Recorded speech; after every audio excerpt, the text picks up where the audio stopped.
Hari itu pernikahan Karen. Ia dipaksa menggantikan adiknya untuk menikah dengan Jonas, putra keluarga Prana. Jonas dikenal misterius dan impoten. Karena menolak untuk dimanfaatkan, Karen pun melarikan diri di hari pernikahannya. Dalam kepanikan, Karen menghentikan sebuah mobil. Ia memohon kepada pengemudinya untuk menolongnya. Tanpa ia tahu, pria itu adalah Jonas sendiri. Jonas yang aslinya dingin justru menuruti permohonan Karen bukan karena cinta, tapi karena kakak dan neneknya sudah menuntut ia segera membawa seorang istri pulang. Setelah sepakat, mereka mendaftarkan pernikahan mereka secara resmi. Karen pun ikut Jonas ke rumah kakak dan neneknya. Bukan rumah mewah seperti bayangannya, melainkan sederhana. Kakak dan nenek Jonas hanyalah orang tua renta yang hidup dari mengumpulkan barang bekas untuk didaur ulang. Dari situlah kisah baru mereka dimulai. Sehari-hari, Jonas sibuk bekerja, sementara Karen masih kuliah. Jonas mengaku hanyalah seorang sopir dari presiden grup Prana, konglomerat terkaya di kota. Karen percaya saja, meskipun ia sering curiga dengan pasukan pengawal yang selalu mengelilingi Jonas. Kehidupan mereka yang tenang terusik saat ayah, ibu tiri, dan adik tirinya menemukan Karen. Mereka menghardik Karen, meremehkan keluarga Jonas, dan memaksa Karen pulang. Namun, kakak dan nenek Jonas dengan tegas mengumumkan bahwa Karen sudah menikah. Saat Jonas datang bersama barisan pengawal yang gagah, keluarga Caraka pun diusir. Hari demi hari, kecurigaan Karen makin besar. Setiap kali melihat kekuatan Jonas yang terlalu luar biasa untuk ukuran seorang sopir, ia selalu bertanya. Tapi Jonas hanya tersenyum dan berkata, "Itu semua solidaritas teman-teman kerja." Karen pun menelan jawabannya.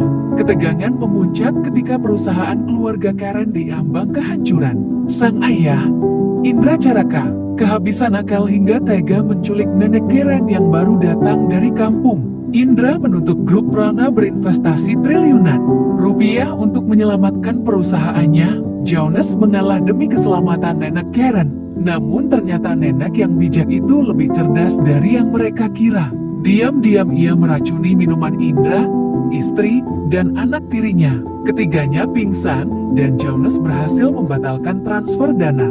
Sejak itu, grup Caraka benar-benar bangkrut. Namun kejatuhan itu tidak menghentikan kebencian Melinda, adik tiri Karen, di perusahaan tempat mereka magang. Melinda mencuri hasil desain Karen hingga Karen dipecat. Untunglah Jonas muncul, membongkar rekaman CCTV, dan menyingkap kebenaran.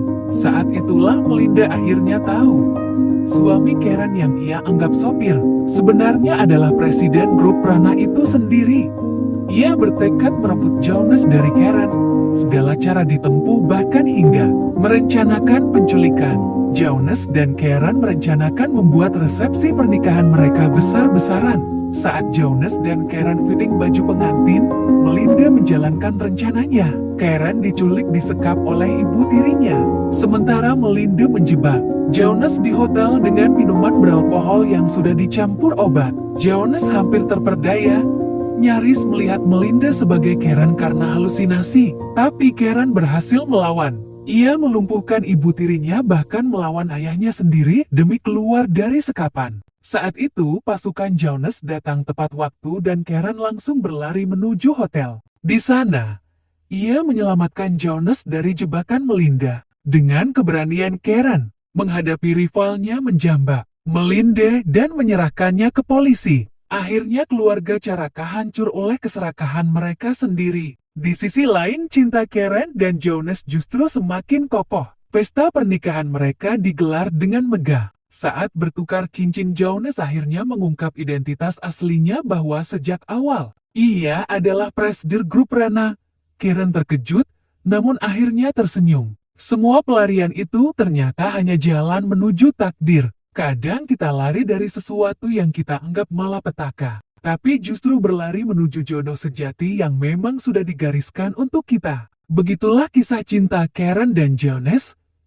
Cinta setelah lari dari pernikahan, yang akhirnya berakhir bahagia.